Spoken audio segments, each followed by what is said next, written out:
EARTHSIDE are back in probably the most EARTHSIDE way possible with a 7-minute first single called A Dying Star and spacey, futuristic looking Rivada visuals to match it that make me think I'm about to watch 13 planets explode in this video, because that's just what these guys do. They create massive, humongous sonic and visual experiences, and especially for an instrumental group, I don't know if there's a more unique group out there. Certainly the most diverse group out there for all the work that they do with different feature artists and musicians, especially vocalists. The way that they're able to mold themselves and not just adapt to different vocal styles and all the features, but really highlight them and make those feature vocalists shine even more than they normally would. Such a testament to how great these guys are with their song crafting.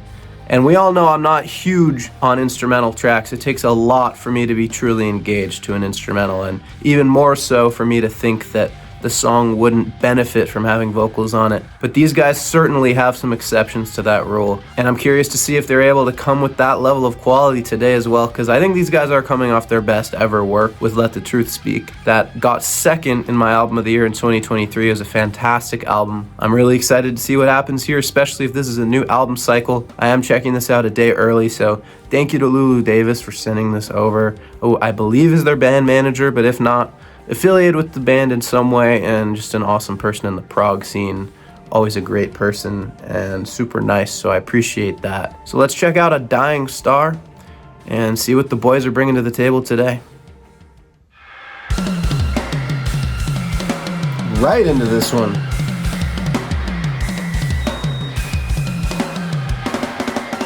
Ben is just going off.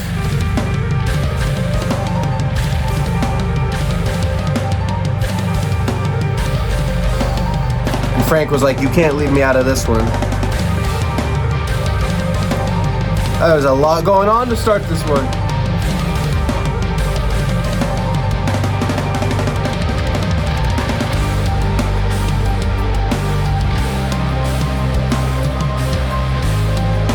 Wow.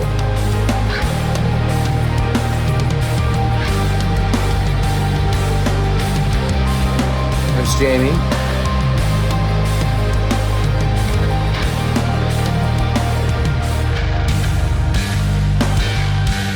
Ooh.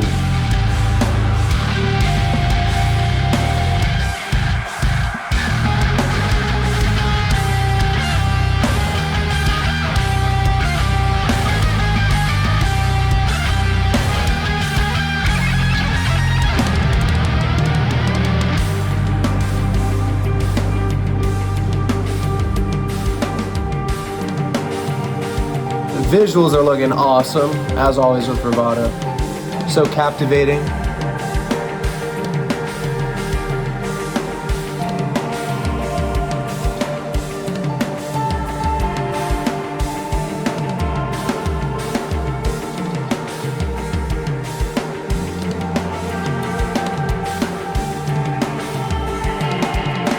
Wow.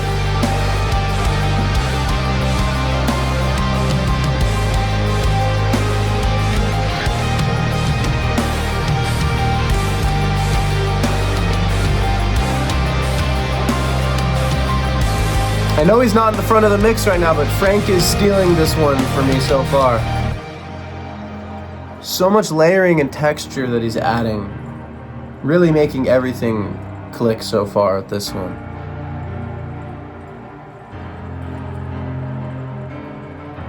It's quite a statement for a first single as well. There's a lot of ebbs and flows. But as always, amazing dynamic control with these guys. And leave it up to Ben to use the entirety of the kit. Look at that video, man.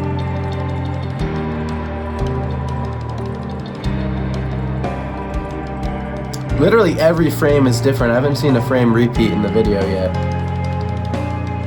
Parts of it are reminding me of some of the videos from the last album, but it still has a different flair to it. I feel like it seems more moving forward than moving backwards in the future, if that makes sense. A lot of the last album felt very dystopian. Oh? Mmm.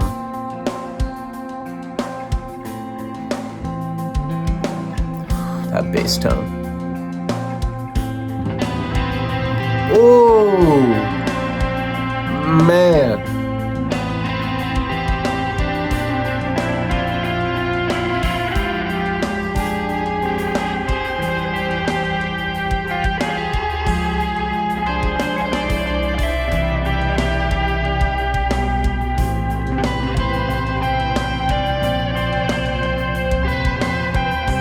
Oh, this is beautiful. My favorite part of the song so far. Interesting to go back to that.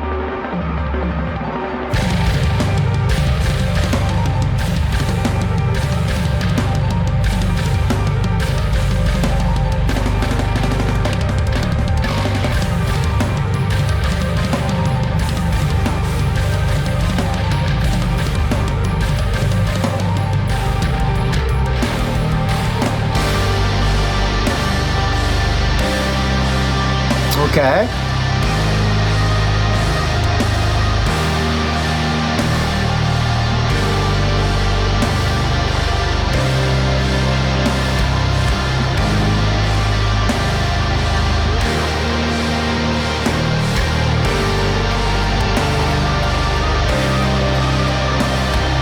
There we go.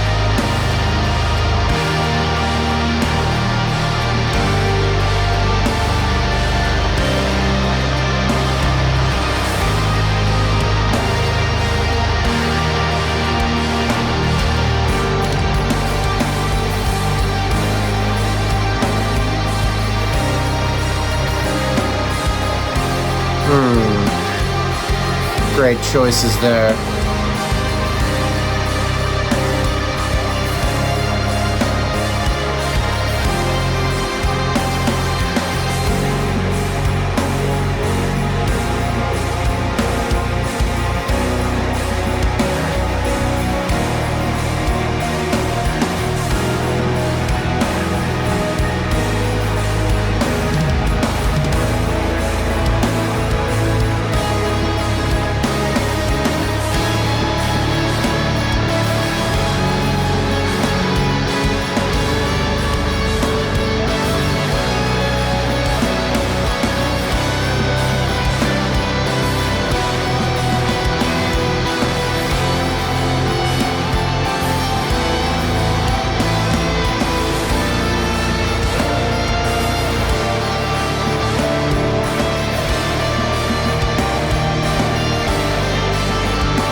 That was the fastest 7 minutes of my life right there. That felt like a 4-minute song. Wow, I got super lost in that. Okay, let's just jump right into the review, honestly. There's a lot that flew by there. And I think that kind of fits the style of the art and just the general vibe that came from this. I'd say that was a different production from what I'm used to with EARTHSIDE. The drums were a lot punchier, especially the kick in the mix, and everything else kind of blended into itself and kind of stitched itself together, which is something that I normally don't like at all, but I actually think it works really well here because all the lush layers. I just think there was a lot of restraint shown with the songwriting here, despite how crazy some of the sections were, especially the intro. It was a little jarring to throw straight into that Frank just kind of going off at the start. And the rest of the song, he was super deep in the mix, but he really made this song for me. When they pushed those sprawling piano arpeggios underneath everything, it created such an interesting palette, I guess. It's like, you know, I feel like you put a blanket over a pile of thousands of different bugs and creatures and things. You see them all wriggling around and everything underneath it, but it's still casing them all in. You feel the movement and the motion, but it still has boundaries to it. And you can still find your way in it, kind of like a maze in a way.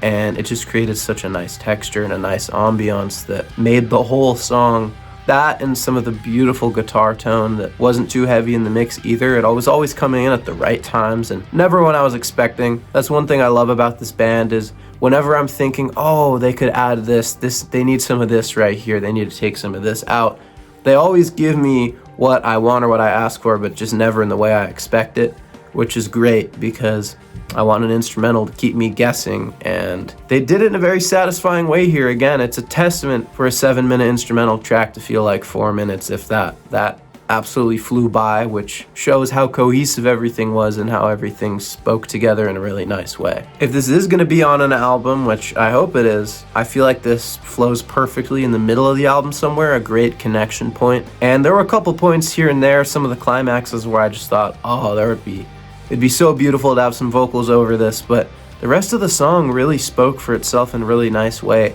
and I could see almost points tying back to that in other songs, maybe whether they feature vocalists or not. I just feel like this is a great connecting point, almost a palate cleanser, which makes it an interesting choice for a first single, but I do think this sets a lot of tones and establishes what you can expect from this, which is going to be a completely different sound and different approach while still being pretty unmistakably Earthside at the end of the day. But a very different approach to some of the production, some of the techniques. You know, really who was taking charge here in everything that was going on. And I don't always dedicate a section to talking about my synesthesia in my videos anymore. I kind of leave that up to the editing and the filters and everything, so it doesn't take too much time out of them. But I do always, you know, when I'm editing my reactions and when I put the filters over everything, it's not to be immature and distracting. That is me, to the best of my ability, trying to show you guys the colors and the things that I'm experiencing with my synesthesia while listening to a song. And I want to talk about it here because if I'm not mistaken, I'm 99% sure that Ben does have synesthesia, their drummer, and he's commented on my previous reactions to them, talking about some of the things that he was seeing, asking what I was seeing. And the reason I thought Frank stood out so much on this one is because those keys were producing so much extra motion and tension in my synesthesia that I don't normally get. I'm not always getting huge blends and mixes of colors. I don't really know if I'm going to be able to show this or if this will have came through in the reaction, because I can usually only get kind of the base color or motions, the kind of ebbs and flows and the light and stuff that I'm seeing. But if I'm seeing multiple colors and things going on at once, it's hard for me to replicate that. But here, there was lots of primary bright colors, yellows and oranges, that were taking over most of the subconscious, especially when I had my eyes closed during this one. But all of the keys and the pianos, the arpeggios from Frank, were getting these little flashes of teal and aquamarine, these blues that were cutting through everything, making everything look like some unique floral pattern, or almost like a, you know, like a futuristic leopard skin or something. And it was tickling very interesting parts of my brain. I know a lot of people that do have chromesthesia, the specific type I have, they'll have a very, very busy experience, all kinds of different things, maybe individual notes have specific colors, but for me it's usually pretty one or two tone. It kind of flows in between things like the Northern Lights or something, but this had a lot more going on, more of a light show, and it was electric. I think it was honestly more vibrant and chaotic than the song itself was, which I thought was pretty cool. It was a very interesting experience, so it's going to be a nice one to listen to laying down with a good pair of headphones. And as always, I'm excited to see what these guys do next. Hopefully we got an album coming from Earthside. Let me know what you guys thought of that first single. I thought it was quite solid. And for now, I will see you guys next time.